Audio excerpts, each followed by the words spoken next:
It is often said that as we grow older, the passion diminishes, yet genuine motorcyclists understand that the roar never truly fades away.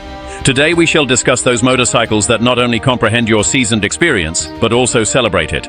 Motorcycles with a soul, with a rich history, and precisely the right amount of comfort to continue enjoying the road just like the very first day. Because after turning 50, the finest stage on two wheels truly begins.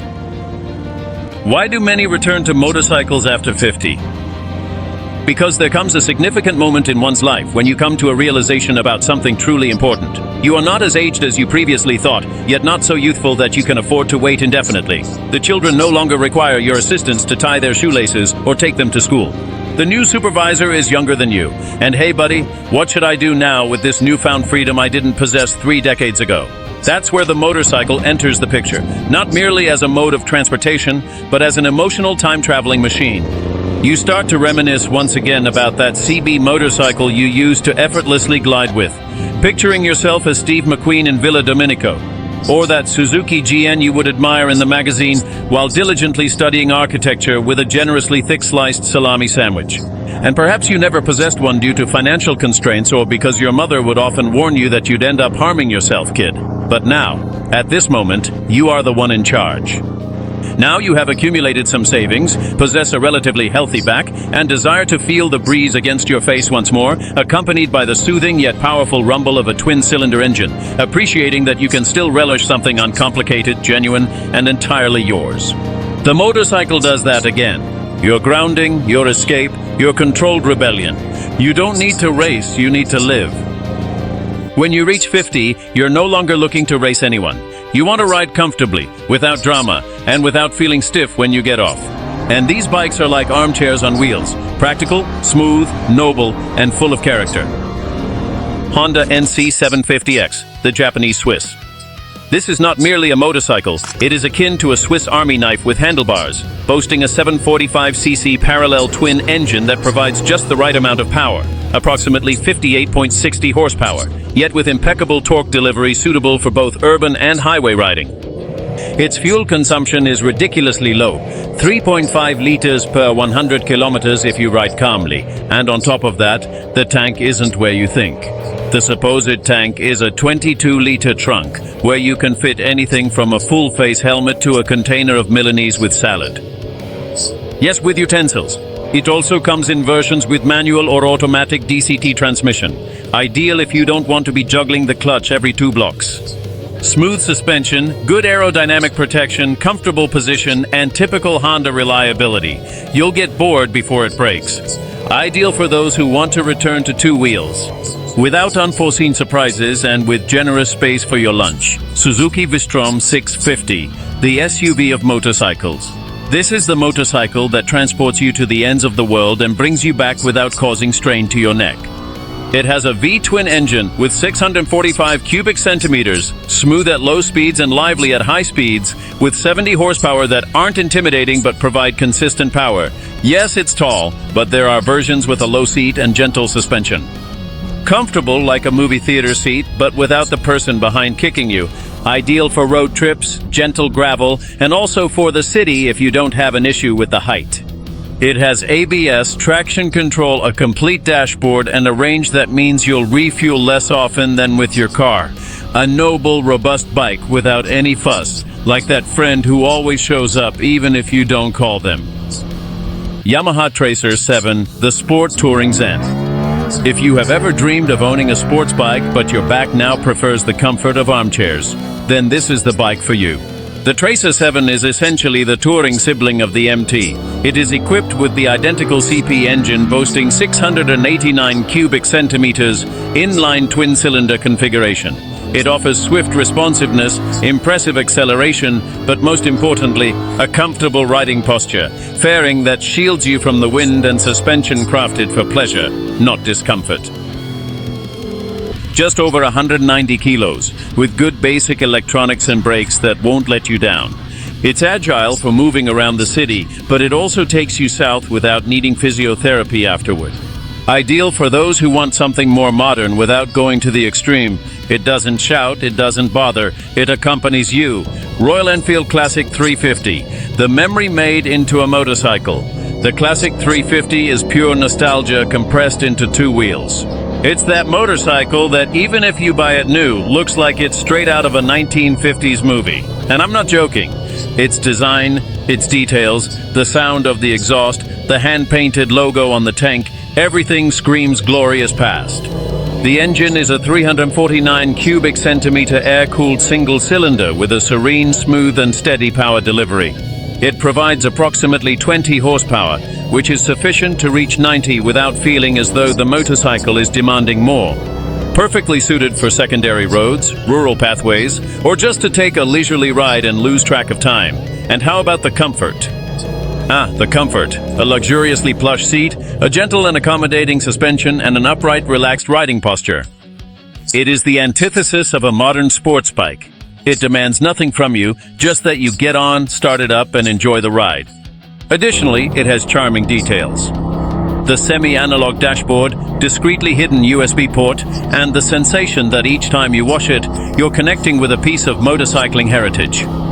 In summary, the Royal Enfield Classic 350 is not a rapid bike, it's not technologically advanced, it's not contemporary, but it embodies everything you require if you desire a road companion with character, legacy, and elegance. A motorcycle that communicates we're not in a rush, let's cruise like we did in the past at 50 miles per hour or beyond. That experience holds more value than any stopwatch.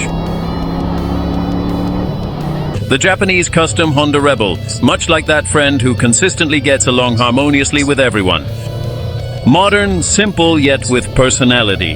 The 500 is perfect if you're just getting back into riding or don't want a heavy bike. Low, with a low center of gravity, ideal for short legs and long curves. It instills a sense of confidence even at the very first traffic light. Now, if you have more riding experience or desire additional torque, the Rebel 1100 adheres to the same formula, but with increased power. It uses the Africa Twin 1100 engine, but it's tuned for cruising.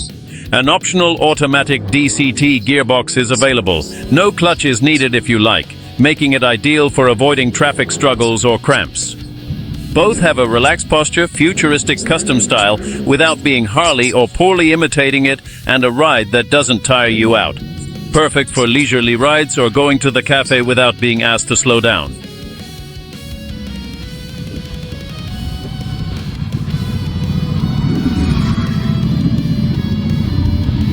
Honda Shadow 750, the serene monarch of the asphalt.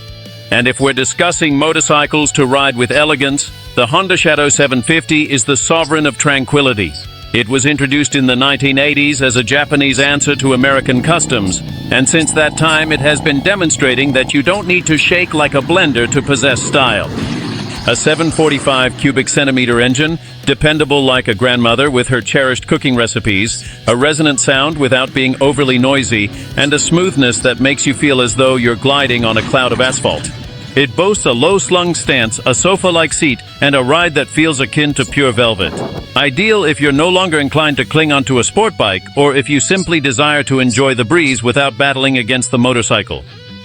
Furthermore, the timeless design remains perpetually fashionable with a teardrop-shaped fuel tank, chrome accents adorning every surface, wraparound fenders, paying homage to the cruisers of yesteryears, straightforward mechanics, Honda's renowned dependability, and a style that never hurries yet consistently reaches its destination because I am more dependable than you.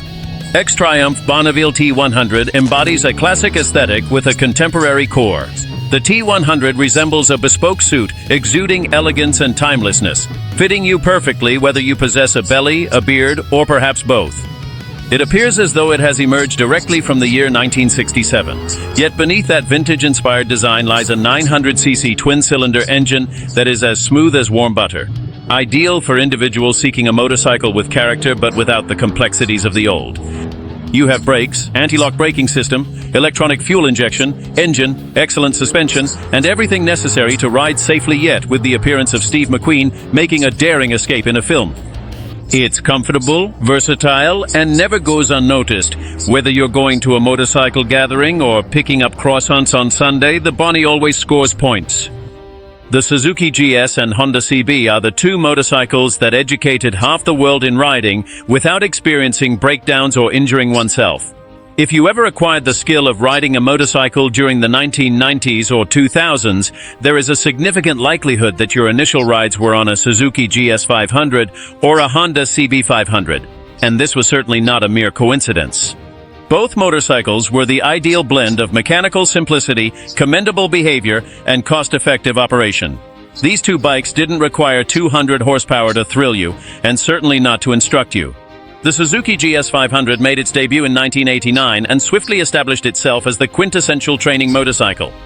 It was equipped with a parallel twin engine boasting 487 cubic centimeters, cooled by both air and oil, delivering approximately 52 horsepower with a remarkably smooth delivery, and featuring a basic yet highly reliable chassis. Robust, affordable, lightweight, with very easy maintenance. It was the choice of schools, couriers, and thousands of novices who wanted an honest motorcycle. On the other hand, in 1993, Honda launched the CB with the classic Honda spirit of doing everything well without shouting about it. Its 499cc parallel twin engine provided 57 horsepower with an almost surgically smooth delivery, featuring water cooling, along with a more refined chassis and superior suspension compared to the GS, capturing the hearts of individuals who desired something more comprehensive yet equally approachable. Both motorcycles were incredibly versatile and economically efficient, tough as nails, with a sober and understated aesthetic. They didn't break your back, your wallet, or the engine. And best of all, they instilled a sense of confidence, the kind you require when you're just starting out or when you return to two wheels after 20 years. Today, the GS500 is considered a legend for those who appreciate simple and reliable mechanics, and the CB remains akin to a Swiss Army knife on two wheels. Neither promises fireworks, but both take you places, take care of you, and don't complain. And that, whether you're over 50 or just starting out, is truly priceless. And observe, being over 50 doesn't mean you're out of the game. On the contrary, it's the best time to get back on the road. Now you have time, experience, and something you lacked before, the freedom to choose for pleasure, not necessity. Maybe you won't be doing wheelies on the avenue, but you will be doing something much more valuable, enjoying the journey without rushing, without having to prove anything to anyone. Every single turn will serve as a reminder of your identity, and each gentle acceleration will reconnect you with the youthful person you once were. Moreover, every stop at a service station will turn into a conversation. These motorcycles not only possess history, but they also assist you in narrating your own story. If you've been contemplating it for some time, if you gaze into the mirror and envision yourself wearing a helmet once more, do not hesitate, because at 50, 60, or even 70, you're not too old to ride a motorcycle. Rather, you're too old not to. And if you want to relive those wild rides on two wheels that you surely mastered in your youth, click on this video and we'll see you there.